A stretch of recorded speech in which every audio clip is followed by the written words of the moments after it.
നമസ്കാരം പ്രിയപ്പെട്ടവരെ, വളരെ രസകരമായിട്ടുള്ള ഒരു വീഡിയോ. അതോടൊപ്പം തന്നെ ഈ വേട്ടാവളിയന് നമ്മളൊരു സഹോദരൻ കൊടുക്കുന്ന നല്ല കിടുക്കാച്ച ഒരു മറുപടിയുണ്ട്.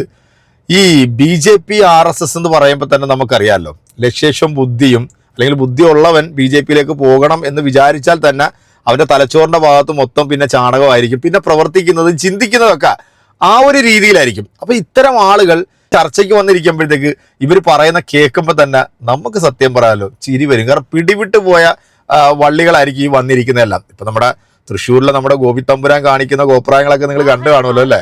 അതായത് അമ്പലത്തിൽ തൊഴാൻ കയറിയപ്പോൾ നിങ്ങൾ ഈ കാണുന്ന വീഡിയോ ആണ്. അമ്പലത്തിൽ തൊഴാൻ കയറിയ സമയത്ത് ആശാന്റെ കാറ് വരാൻ വൈകിയെന്ന് പറഞ്ഞുകൊണ്ട് നമ്മുടെ തമ്പുരാൻ ഓട്ടോറിക്ഷ പിടിച്ചിട്ട് അങ്ങ് പോയേച്ച്. ഇത് എന്തൊക്കെയാണ് നമ്മൾ ഈ കേരളത്തിൽ, ഈ കൊച്ചു കേരളത്തിൽ കണ്ടുകൊണ്ടിരിക്കുന്നത്? അന്നേരം ഒരു ചാനൽ ചർച്ചയിൽ നമ്മുടെ ആലപ്പുഴയിൽ നിന്നും BJPയുടെ സ്ഥാനാർത്ഥിയായിട്ട് മത്സരിച്ചിട്ടുള്ള ഈ അനൂപ് മോൻ എന്ന് പറയുന്ന ഒരു സാധനമുണ്ട്. ഈ സാധനം ഒരു അവതാരികയായിട്ട് ചില കാര്യങ്ങൾ ചോദിക്കുന്നുണ്ട്. കാരണം BJP RSSന്റെ കേരളത്തിലെ നേതാക്കന്മാർ എന്നും നമ്മുടെ കേരളത്തിന് ചവിട്ടിത്താത്താനും കേരളം മറ്റു സംസ്ഥാനങ്ങളെ അപേക്ഷിച്ച് വളരെ പിന്നോട്ടാണ് എന്ന് പറഞ്ഞു നടക്കുന്ന ഈ വേട്ടാവളിയന്മാർക്ക് സ്വയബോധം നഷ്ടപ്പെട്ടിട്ട് ചാനൽ ചർച്ചയിൽ വരുമ്പോൾ നല്ല വിവരവും വിദ്യാഭ്യാസമുള്ള അവതാരികളുടെയൊക്കെ കിട്ടിയാണല്ലോ അവരെ എട്ടായിട്ട് വലിച്ച് കീറി ഭിത്തിയിലൊട്ടിക്കും. അതാണ് സാധാരണ നമ്മൾ കാണാറുള്ളത്. അപ്പം ഇപ്പം നമ്മൾ എന്ത് സംശയം വന്നാലും നമ്മൾ ചോദിക്കുന്ന ആരെടുത്താണ്? ChatGPT ആയിരിക്കും ചോദിക്കുന്നത് അല്ലേ? അപ്പോൾ കേരള സംസ്ഥാനത്ത് തൊഴിലില്ലായ്മ, അതുപോലെ തന്നെ ഇവിടുത്തെ യുവാക്കളൊക്കെ വിദേശ രാജ്യങ്ങളിലേക്കൊക്കെ ഒരുപാട് പോകുന്നു. കാരണം അവിടെ കേരളത്തിൽ ഭരിക്കുന്ന പാർട്ടികൾ അത്രത്തോളം നമ്മുടെ ഈ വിദ്യാർത്ഥികളെയൊക്കെ ബുദ്ധിമുട്ടിക്കുന്നു എന്നൊക്കെയാണ് ഈ മരവാഴ വന്നിരുന്നുകൊണ്ട് പറഞ്ഞത്. അപ്പോൾ ഇതിനൊക്കെ കൃത്യമായിട്ട് നമുക്ക് ChatGPTയോട് തന്നെ ചോദിക്കാം. ChatGPT അതിനുള്ള കൃത്യമായിട്ടുള്ള മറുപടിയും കൊടുക്കും. അപ്പം ഇതുപോലത്തെ പൊട്ടത്തരങ്ങളൊക്കെ വന്ന് വിളിച്ച് പറയുമ്പോഴത്തേക്ക് വരുന്നതിന് മുമ്പ് ഈ ChatGPTയോട് ഇവർ തന്നെ ഒന്ന് ചോദിച്ചു നോക്കണം, ഇങ്ങനെയൊക്കെ പറഞ്ഞു കഴിഞ്ഞാൽ ഞാൻ അവിടെ പോയി പെട്ടുപോകുമോ എന്നുള്ളത്. എന്തായാലും നമുക്ക് ആ അവതാരിക ചോദിക്കുന്നതും അതിനുശേഷം നമ്മുടെ ഈ സഹോദരൻ കൊടുക്കുന്ന മറുപടിയും പിന്നെ നമുക്ക് ChatGPTയോട് ചില ചോദ്യങ്ങളൊക്കെ ഒന്ന് ചോദിക്കാം. അപ്പോൾ ഒന്ന് കണ്ടുപോയോ. എല്ലാ സംസ്ഥാനങ്ങളെ അപേക്ഷിച്ച് നമ്മൾ വളരെ ഡെവലപ്ഡ് ആയിട്ടുള്ള ആൾക്കാരാണ്. എന്താണ് വികസനം കൊണ്ട് ഉദ്ദേശിക്കുന്നത്? വികസനം എന്ന് പറയുന്നത് സാക്ഷരത, നമ്മുടെ ആരോഗ്യ നിലവാരം, ഇത്തരം കാര്യങ്ങളെല്ലാം കേരള സംസ്ഥാനം എന്തുകൊണ്ടാണ് നമ്മുടെ ചെറുപ്പക്കാരെല്ലാം നാട്ടിൽ പോകുന്നത്? അതിപ്പോ നമ്മുടെ സംസ്ഥാനത്തിൽ മാത്രമുള്ള പ്രശ്നമല്ലല്ലോ, എല്ലാ സംസ്ഥാനങ്ങളിലും ഉള്ള പ്രശ്നമാണ്. വേറെ ChatGPT ഉണ്ടോ കയ്യിൽ? ഉണ്ട്. ഒന്ന് അടിച്ചു നോക്ക്. ഹയസ്റ്റ് അൺഎംപ്ലോയ്മെന്റ് റേറ്റ് ഇൻ 2023 കേരളത്തിൽ 29.9%. എന്താ വ്യത്യാസം? നമ്മൾ അടച്ചാക്ഷേപിക്കുന്നുണ്ടല്ലോ പല സംസ്ഥാനങ്ങളെയും. പക്ഷെ തൊഴിലില്ലായ്മയല്ലോ നമ്മുടെ ആരോഗ്യ നിലവാരം, സാക്ഷരത എന്നൊക്കെ പറയുന്നത്. ഞാൻ ഇതേ ചോദ്യങ്ങൾ ഞാൻ ChatGPT ചോദിക്കട്ടെ.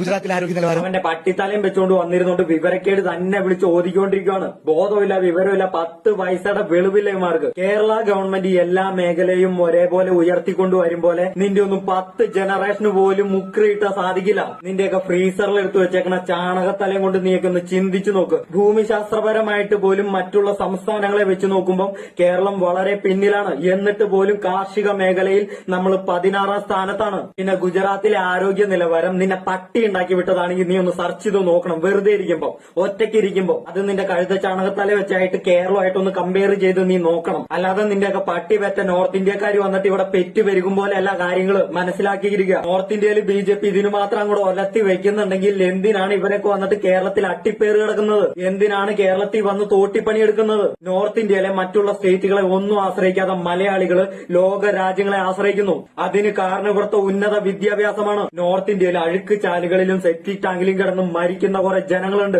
അതുപോലെ കേരളത്തിൽ ഒരു മനുഷ്യൻ പോലും മരിക്കുന്നില്ല. തെരുവ് നായ്ക്കളെ പോലെ ജാതിയും മതവും പറഞ്ഞ് തല്ലിക്കൊന്നു കളയുന്നില്ല. എല്ലാ മേഖലയും ഗവൺമെന്റ് ഇടപെട്ട് ഉയർത്തിക്കൊണ്ടുവരുന്നു. നീക്ക് അദാനിയുടെ അണ്ണാക്കിലേക്ക് തള്ളിക്കൊടുക്കും പോലെയല്ല കേരളത്തിലെ കാര്യം. ഗോദി മീഡിയകൾ തള്ളിവിടും പോലെ കേരളത്തിന്റെ തൊഴിലില്ലായ്മ 21% 27% ഒന്നുമല്ല, വെറും 7% മാത്രമാണ്.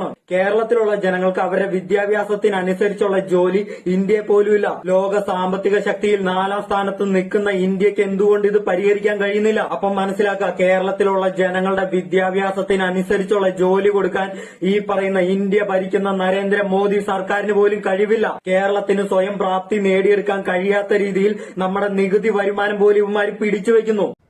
എങ്ങനെയുണ്ട്? ഇതുപോലെ വിവരമുള്ള ആളുകൾക്ക് ചെന്ന് കഴിഞ്ഞാണല്ലോ അടിച്ചവർ അണ്ണാക്കിലേക്ക് കയറ്റിക്കൊടുക്കും. ഈ തലയ്ക്കകത്ത് ബോധമില്ലാത്ത ഈ മരവാണത്തിന് നമുക്ക് ChatGPTയോട് തന്നെ കുറച്ച് കാര്യങ്ങളൊന്ന് ചോദിക്കാം. ChatGPT അതിന് കൃത്യമായിട്ട് ഉത്തരം പറയും എന്നുള്ള വിശ്വാസത്തിൽ നമുക്ക് ChatGPTയോട് ചോദിക്കാം. കേരളം ഇന്ത്യയിലെ ഏറ്റവും ഉയർന്ന വിദ്യാഭ്യാസ നിരക്കും ആരോഗ്യ സൂചികയും ഉള്ള സംസ്ഥാനമാണ്. നിത്യവിശേഷങ്ങൾ, പ്രാഥമിക ആരോഗ്യ പരിപാലനം, ഉയർന്ന ലിറ്ററസി നിരക്ക് എന്നിവയുടെ കണക്കിൽ കേരളം മുൻപന്തിയിലാണ്. ഏറ്റവും കൂടുതൽ ആളുകൾ വിദേശ രാജ്യത്തേക്ക് പോകുന്ന സംസ്ഥാനം ഏതാണ്? ഉത്തർപ്രദേശാണ് ഇന്ത്യയിൽ നിന്ന് വിദേശ രാജ്യങ്ങളിലേക്ക് ഏറ്റവും കൂടുതൽ ആളുകൾ പോകുന്ന സംസ്ഥാനമായി. 2020 ജനുവരി മുതൽ 2022 ജൂൺ വരെ ഏകദേശം 1,30,000 പേരാണ് ഉത്തർപ്രദേശിൽ നിന്ന് വിദേശ ജോലിക്ക് പോകാനുള്ള അനുമതി നേടിയത്. ഇത് എല്ലാ സംസ്ഥാനങ്ങളും തമ്മിൽ ഏറ്റവും ഉയർന്ന എണ്ണമാണ്. മറ്റ് സംസ്ഥാനങ്ങളെ അപേക്ഷിച്ച് നമ്മുടെ കേരളത്തിനുള്ള പ്രത്യേകതകൾ എന്തൊക്കെയാണ്? കേരളത്തിന്റെ പ്രത്യേകതകൾ വളരെ വിവിധമുണ്ട്. ഒരു മികച്ച വിദ്യാഭ്യാസ നിരക്കും ഉയർന്ന ആരോഗ്യ സൂചികയും ജീവിത നിലവാരവും മലയും സാഹിത്യവും വിനോദസഞ്ചാര സാധ്യതകളും ഇവയുടെ പ്രത്യേകതകളാണ്. ഇതിനു പുറമെ പരിസ്ഥിതി സംരക്ഷണത്തിലും കേരളം മുൻപന്തിയിലാണ്. അതിന്റെ പച്ചക്കോട്ടുകൾ ശുദ്ധമായ ജലത്തിനും പ്രശസ്തമാണ്. BJP നിരന്തരം പറയുന്നത് കേരളം മറ്റ് സംസ്ഥാനങ്ങളെ അപേക്ഷിച്ച് പിന്നിലാണ് എന്നാണ്. സത്യമെന്താണ്? അതൊരു രാഷ്ട്രീയ പരാമർശമാണ് എന്ന് പറയാം. സത്യത്തിൽ കേരളം വിദ്യാഭ്യാസ, ആരോഗ്യം, ലൈഫ് സ്റ്റൈൽ എന്നീ മേഖലകളിൽ മികച്ച നിലയിലാണ്. പക്ഷേ രാഷ്ട്രീയ പ്രചാരണങ്ങളിൽ ചില വസ്തുക്കൾക്ക് കുറവ് മുന്നോട്ട് വെക്കുന്നുവെന്നും അവർ പറയാറുണ്ട്. ഓരോ മേഖലയും വിശദമായി വിലയിരുത്തേണ്ടതാണ്. അപ്പൊ ഇങ്ങനെ ഏതൊരു കാര്യങ്ങൾക്കും നമ്മൾ ChatGPTയോട് ചോദിച്ചു കഴിഞ്ഞാൽ അതിനൊക്കെ കൃത്യമായിട്ട് മറുപടി തരും. അതൊക്കെ കേട്ട് കഴിഞ്ഞാൽ ഇവരുടെ കണ്ണാക്കി തന്നെ തിരിച്ചടിക്കുന്ന തരത്തിലുള്ള മറുപടികളാണ് ChatGPT അടക്കം തന്നുകൊണ്ടിരിക്കുന്നത്. അതുകൊണ്ട് ആ രീതിയിലേക്കൊന്നും വലിയ രീതിയിൽ ചൊറിയാതിരിക്കുന്നവർക്ക് നല്ലത്. ഇപ്പൊ ഇലക്ഷൻ അടുത്തു വരുന്നതായതുകൊണ്ട് തന്നെ ഒരുപാട് മണ്ടത്തരങ്ങളും പൊട്ടത്തരങ്ങളും ഈ വിവരം കേട്ടവന്മാരുടെ കയ്യിൽ നിന്നൊക്കെ നമ്മൾ കേൾക്കേണ്ടി വരും. എന്തായാലും ഇപ്പം നമ്മുടെ അനൂപ് ആന്റണി മോനിക്ക് വയറ് നിറച്ച് കൊടുത്തിട്ടുണ്ട്. ഏതാണെങ്കിലും എൻ്റെ പ്രിയപ്പെട്ട സഹോദരങ്ങളെ ശ്രദ്ധിക്കേണ്ട ഒരു കാര്യമുണ്ട്. നമ്മുടെ കേരളത്തെ ഇത്രയധികം അപമാനിക്കുന്ന, കേരളത്തെ മറ്റാളുകളുടെ മുമ്പിൽ മോശമാക്കുന്ന, ഇപ്പം ഇന്ത്യ മഹാരാജ്യത്തെ മൊത്തത്തിൽ മോശമാക്കുന്ന ആരാണെന്ന് ചോദിച്ചു കഴിഞ്ഞാൽ നമുക്ക് ഒറ്റ വാക്കിൽ പറയാം, സംഘികൾ എന്നുള്ളത്. അപ്പം ആ സംഘികൾ തന്നെയാണ് കേരളത്തെ ഇത്രയധികം അപമാനിക്കുകയും നമ്മുടെ കേരള സമൂഹത്തെ, കേരളത്തിൻ്റെ വിദ്യാഭ്യാസത്തെ, കേരളത്തിൻ്റെ ആരോഗ്യ നിലയെ, കേരളത്തിലെ തൊഴിലിനെ, ഇതിനെല്ലാം പരിഹസിച്ച് ആക്ഷേപിക്കുന്നത് ഇവന്മാർ തന്നെയാണ്. നമ്മൾ കൊടുക്കുന്ന നികുതി പണം പോലും കൃത്യമായിട്ട് കേന്ദ്ര സർക്കാർ നമുക്ക് തരാതെ നമ്മുടെ കേരളത്തെ അവഹേളിക്കുകയും നമ്മുടെ കേരളത്തിൻ്റെ എല്ലാ അടിസ്ഥാന സൗകര്യങ്ങളും നശിപ്പിക്കാൻ ശ്രമിക്കുമ്പോഴും നമ്മുടെ ഇവിടെ വരുന്ന കേരളത്തിൻ്റെ, അത് ഇടതായിക്കോട്ടെ വലതായിക്കോട്ടെ, ഈ രണ്ട് സർക്കാരാണെങ്കിലും അവർ കൃത്യമായിട്ട് കാര്യങ്ങൾ ചെയ്യുന്നുണ്ട്. ഈ കേരളത്തിൻ്റെ ഇത്രയധികം ഡെവലപ്പ് കൊണ്ടുവന്നതെല്ലാം ഈ പറയപ്പെടുന്ന രണ്ട് സർക്കാരും അതിൽ വലിയൊരു പങ്ക് വഹിക്കുന്നത് വിദേശ രാജ്യത്ത് ജോലിക്ക് വന്നത്, പ്രത്യേകിച്ച് GCCയിൽ ജോലിക്ക് പോകുന്ന ആളുകളുടെ പണമാണ് നമ്മുടെ കേരളത്തിൻ്റെ ഈ ഒരു നിലനിൽപ്പ് എന്ന് പറയാതിരിക്കാൻ നിവൃത്തിയില്ല. അപ്പോൾ ഇതുപോലത്തെ മണ്ടന്മാരും പൊട്ടന്മാരും ഒക്കെ വന്നിരുന്നുകൊണ്ട് കണാകൂണ വന്നിട്ട് ചാനലിനകത്ത് അടിക്കുമ്പോഴത്തേക്ക് ഇത് വിവരവും വിദ്യാഭ്യാസവും, ഞാൻ നേരത്തെ പറഞ്ഞല്ലോ കേരളം വിദ്യാഭ്യാസത്തിന് മുന്നിലാണ് എന്നുള്ളത് ഈ പൊട്ടന്മാർ അറിയാതെ പോകുന്നുള്ള. BJPയിലേക്ക് ഈ ഇലക്ഷൻ എടുക്കുന്ന സമയത്ത് ഒരുപാട് വേട്ടാവളിയന്മാർ ഇങ്ങോട്ട് വരും, വന്ന് അതേ സ്പീഡിൽ തന്നെ തിരിച്ചു പോകുന്നതാണ് നമ്മൾ സാധാരണ കാണാറുള്ളത്. നമ്മുടെ ഡിഫൻസ് മന്ത്രിയൊക്കെ ആയിരുന്ന, നമ്മുടെ കേരളത്തിന്റെ മുഖ്യമന്ത്രിയൊക്കെ ആയിരുന്ന AK ആന്റണിയുടെ മകന്റെ ഒരു അവസ്ഥ എന്താണ്, ഹുദാഹവ എവിടെയാണെന്ന് പോലും കാണാൻ പറ്റുന്നില്ല. കരുണാകരന്റെ മകളായിട്ടുള്ള നമ്മുടെ പത്മജ എവിടെയാണെന്ന് പോലും നമുക്കറിയില്ല.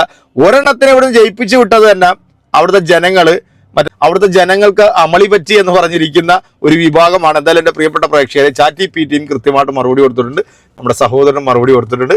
അപ്പോൾ വീഡിയോ ഇഷ്ടപ്പെട്ടിട്ടുണ്ടെങ്കിൽ നിങ്ങളുടെ വലിയ അഭിപ്രായം കമന്റുകളൊക്കെ അറിയിക്കാം. അടുത്ത വീഡിയോ ആയിട്ട് വീണ്ടും കാണാം. അതിലേക്ക് എല്ലാവർക്കും ബൈ.